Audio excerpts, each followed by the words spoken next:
હમણાં જે અમદાવાદમાં ઘટના બની, તમે ઓવરઓલ એને એઝ અ પાયલટ, આપણે એમાં નથી પડવું કોનો ફોલ્ટ, એટલે તમે તમારી રીતના કહી શકો કે શું હોઈ શકે,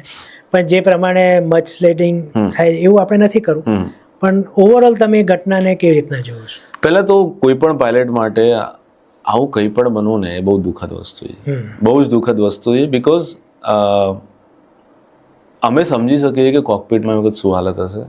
એની મનોવ્યથા, પાયલટની મનોવ્યથા શું હશે.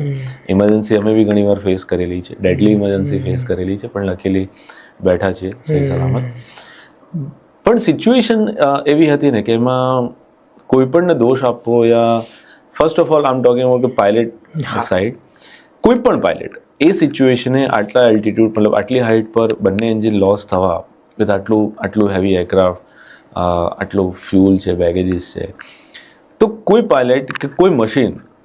દુનિયાની કોઈ પણ મશીન કે કોઈ પણ પાયલટ એ સિચ્યુએશનમાં 2 એન્જિન ફેલ સાથે કશું જ ના કરી શકે. ખાલી એને પ્રાર્થના જ કરવાની થાય, બીજું કશું જ ના કરી શકે. સો શું થયું ટેકનિકાલિટી એ તો ડિફરન્ટ સ્ટોરી છે. But looking at the pilot side, હું એટલું કહી શકું કે બંને પાયલટ ઓર વેરી, એમાં સુમિત સરને તો હું સારી રીતે ઓળખતો હતો, સબરવાલ સરને, વેરી એક્સપિરિયન્સ પાયલટ, બરોબર. સો બટ આમાં પાયલટની એક્સપિરિયન્સની વાત આવતી જ નથી, આમાં ટાઈમની વાત આવે છે કે જે ટાઈમે ઘટના બની